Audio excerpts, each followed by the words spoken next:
Sustainability Karma, a podcast series on sustainable development, sustainability, and ESG, or environmental, social, and governance. Things, brain wellness activities for morning, afternoon, and night. Activities in the morning is try and get up early in the morning and try to do some physical exercise, yoga, pranayam. Pranayam is very good. It will calm you down and also balances your mindset. And then eat food on time, afternoon, and eat reasonably, and then try and walk, take a walk after the food, lunch, and do not, if you can take a small nap, it is fine, but if do not sleep for long hours in the afternoon, and try to work continuously in the evening.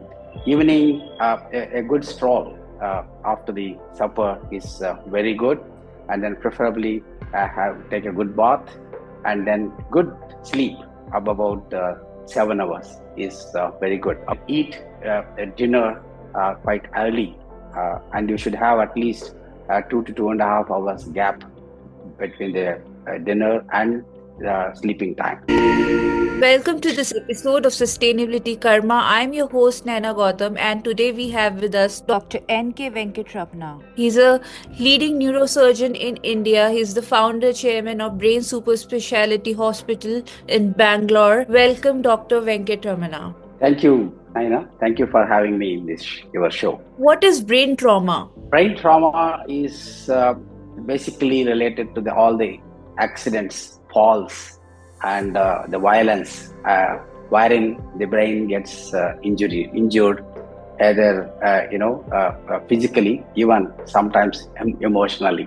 Now, most of the times is the physical injury that causes. And today, unfortunately, we have the credibility that India has the highest number of road traffic accidents and highest number of deaths related to the road traffic accidents in the world.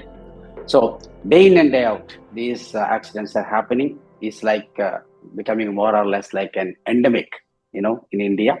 And most people who suffer from these accidents or injuries to the brain are the most productive age group, the young age between 20 to 45 years. That's the sad part. Brain, is the most important organ in the body, and brain is the one which controls the functionality of every single part of the body. And a part of the brain not functioning or getting damaged, either temporarily or permanently, can lead to significant amount of disability. We have the misfortune of having highest number of deaths as well as highest number of disabilities purely due to the brain injury. Now, it is estimated that every 4 minutes there is an accident in this country, and every death that happens, the 5 people are permanently disabled for the rest of the life. So you can imagine the number of people dying due to the accident. Each one is talented and can contribute to the growth of the society and the nation. But we are losing them simply on the roads. That's the physical brain drain, I call it as. The second part of is the disability associated. It is going to cause a huge disease burden, the social burden. There are people. And what is golden hour? How did you come up with this concept? So golden hours is the first few hours after the, primarily a brain injury or a spinal cord injury, or even a stroke or a medical emergency, including the cardiac emergency. It essentially means that's the crucial time wherein a lot of events takes place following the primary event, complicating the primary event. For example, if there is a head injury, the person loses consciousness immediately, and he will not be able to protect himself. There can be bleeding, there can be difficulty in breathing, and there can be, convulsions, brain swelling, and all these things, lack of oxygen to the brain. So, and patient can have a shock. All these things can complicate the primary brain injury. Now, we call this as the preventable secondary complications. Now, unfortunately, the accident has already happened. That causes the primary brain injury. That is not avoidable, in a way, but all head injuries by and large is preventable. The secondary complications are something which can be completely prevented. Soon after the primary injury, all these things, being unconscious, not breathing well, bleeding and blood pressure drop, all these things convulsions can make the person drown in their own secretions, and not having oxygen, not having blood supply to the brain, not having glucose, even for a few minutes can make a brain damage permanent. So that obviously will result into the permanent disability for that individual. If the secondary complications, which follows the primary injury, always happens in the first few hours, predominantly in the first 1 hour. So that is why it is called the golden hours. And during these golden hours, if we can act, we can certainly prevent all the secondary complications. Thereby, we reap 5 benefits. We can reduce the death rate, we can reduce the disability, we can reduce the complications, we can reduce the hospital stay, we can reduce the medical expenses, and the quality of life after the treatment, after recovery, can be pretty good. What can be done in the golden hour? So, golden hour, what is important is that we should have a very good rescue system.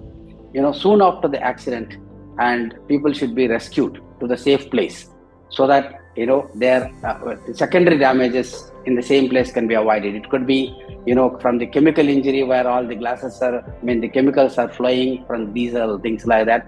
Broken glasses on the road can cause injuries, and there can be bleeding. So the second thing, we need to shift him to the safe place, protect the belongings. And then what is important, most essential thing is checking the ABC. A stands for airway, B for the breathing, C for circulation. These ABCs are like fundamental, like for our education in the school. Now, if the airway, breathing and circulation is compromised, that means we are dealing with the life-threatening situation. And these are the people who need to be protected right there from the scene itself, to ensure these 3 are sustained until they reach the hospital. And if they do not do that and simply blindly carry them to the hospital, during the transportation itself, the brain is going to damage permanently. The most important thing to protect the golden hours is that ambulance should reach in time. So for that, we have a lot of logistic issues. Ambulance is going with the siren. They need to go with the siren to reach the place in time, and they need to rescue as quickly as possible and then bring him back safely, protecting all these things till they reach the hospital. And once they reach the hospital, then the medical team will take over. Of course, afterwards, maintaining becomes easy because it's a well-set system in the hospital. Whereas on-the-road care is something that makes a huge difference in determining the degree of death as well as the disability in the population today. How can brain trauma occur in everyday life? Brain trauma basically is, today we have a very variety of possibilities. Road traffic accidents, especially two-wheelers in this country, is becoming a big thing. Not wearing helmets, not wearing seat belts, not following traffic rules, zigzag way of driving, all these are possible causes for the and drunken driving is one of the major reasons for these accidents. The secondary things is the bad vehicles and bad roads and bad weather conditions. We are not geared up. I see sometimes in the north, huge fog is a problem, and still people keep driving in the fog without any reflectors, proper safety systems. So these are all the potential threats for the accidents. In addition, we have a lot of falls. Violence is also becoming a big cause, and the emotional trauma is entirely a different thing, where people abuse each other and then emotionally hurt themselves. But that is treatable. It can heal after a while. After impacted, what can be done to enhance longevity after trauma? The brain damage, once the damage happens, we do not have any replacement today for the brain. It has to recover on its own. Neither, though the neurosurgery has advanced tremendously, we neither can repair the damaged brain. So this is the biggest unfortunate thing, but the reality at the same time. So as a result, we must focus on the prevention of the primary injury as well as the secondary complications.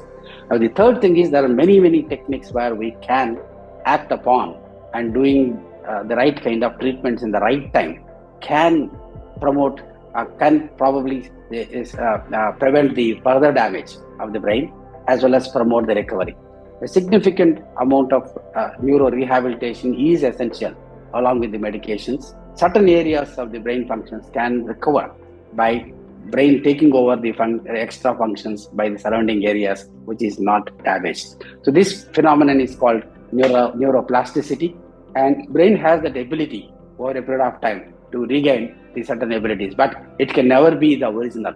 So therefore, we must emphasize on the primary prevention as well as management in the golden hours so that you can avoid the secondary brain damages, so that the brain damage can be minimized, recovery can be promoted. Thank you, Dr. Venkatramana, for such an insightful conversation. This is Naina Gautam signing off for Sustainability Karma. We hope you like this program. We look forward to your feedback on our WhatsApp number 9818120554.